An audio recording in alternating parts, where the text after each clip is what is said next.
ጠቅላይ ሚኒስትር አብይ አህመድ የኤርትራን ጦር አስጠነቀቁ። ጠቅላይ ሚኒስትር አብይ በትግርኛ ቋንቋ ባሰራጩት መልእክት የሻዕቢያ ወታደሮችን እረፉ ሲሉ ያስጠነቀቁ ሲሆን የህወሓት የጦርነት ዝግጅትም የከፋ መዘዝ ያስከትላል በማለት የመጨረሻ ማስጠንቀቂያ ሰጥተዋል። በዝርዝር ታዳምጡታላችሁ። የኤርትራ ወጣቶች ሀገር ጥለው የሸሹ መሆኑ ያነጋገረ ነው። ወጣቶቹ በሻዕቢያ የጦርነት ድግስ ውስጥ አንማገድም ብለው ሀገር ጥለው የወጡ መሆኑ ተነግሯል። ግብጽ የሸሹ የኤርትራ ወጣቶችን ወደ ኤርትራ የመለሰች መሆኑ እያነጋገረ ነው። ጠቅላይ ሚኒስትር አብይ በጉዳዩ ላይ ያሉትን አካተናል፣ ትሰሙታላቸው። የሲአይኤ ዋና ጣቢያ በኢራን ሚሳኤሎች ተደበደበ።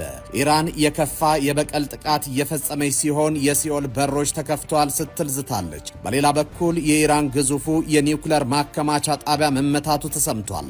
ለአምስተኛ ቀን የቀጠለውን ጦርነት በተመለከተ ዝርዝር ዘገባ አዘጋጅተናል። ከሳምንታት በፊት ህወሓትን ከርተው ከመቀሌ አዲስ አበባ የኮበለሉ ጀነራል ዝምታቸውን ሰበሩ።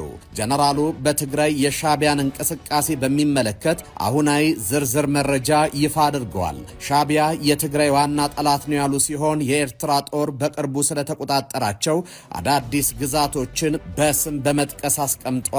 ምነግራችሁ ጉዳይ ነው።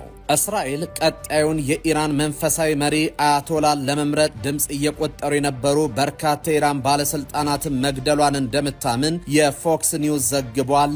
እነግራችኋለን። ጤና ይስጥልኝ። ይህ ኢትዮ ዴስክ ነው። የዕለቱን ዜናዎች ይዘን ቀርበናል። ቻናላችንን ላይክ፣ ሼር እና ሰብስክራይብ ታደርጉ ዘንድ በመጋበዝ ወደ ዝርዝር ጉዳዮቹ ተሻገርኩኝ።